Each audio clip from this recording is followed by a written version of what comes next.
রাত 11:48 বাজে আমাদের গাউসিয়া রয়্যাল মুনে দুইজন হিজাবি বোনকে একজন হিন্দু ছেলের সাথে ইসকনের সদস্য লাল বিদা পরা একজন ইসকন সদস্যের সাথে আমরা পেয়েছি। তার সকল কিছু আমরা তথ্য উপাত্ত মোবাইল গেটে আমরা যা কিছু দেখেছি, এই বোনের সাথে তার দীর্ঘদিনের সম্পর্ক, এই বোনকে এই বোনের মাধ্যমে যোগাযোগ করে নিয়ে আসা হয়েছে। দীর্ঘ সময় তারা একসাথে 1 ঘন্টা যাবৎ হোটেলে সময় কাটিয়েছে। আমরা যে কোনো মাধ্যমে মুসলিম ভাইদের মাধ্যমে আমরা সে তথ্য পেয়ে তাদেরকে আমরা এখন জিজ্ঞাসাবাদ করতেছি। তাদের অনেক ছবি আদান প্রদান হয়েছে, বিশেষ করে এই বোনের সাথে এই হিন্দু মালাউনের ইসকনের সদস্য তার অনেক ছবি আদান প্রদান হয়েছে হোয়াটসঅ্যাপে এবং ইমোতে তার সাথে কথোপকথন আছে।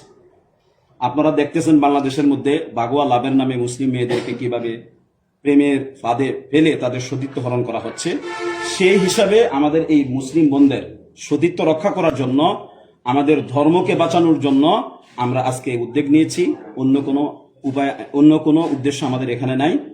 আপনারা সকলে সতর্ক থাকবেন, নিজেদের ঘরে যারা মা বোন আছে তাদের ব্যাপারে আপনারা সজাগ দৃষ্টি রাখবেন। আল্লাহ তাআলা আমাদের মুসলিম বোনদেরকে হেফাজত করুক হিন্দুত্ববাদের আগ্রাসন থেকে এবং ইসকনের বয়াল থাবা থেকে, তাদের সতীত্ব নষ্ট করার যে ষড়যন্ত্র, এই ষড়যন্ত্র থেকে আল্লাহ তাআলা আমাদের বোনদেরকে হেফাজত করুক।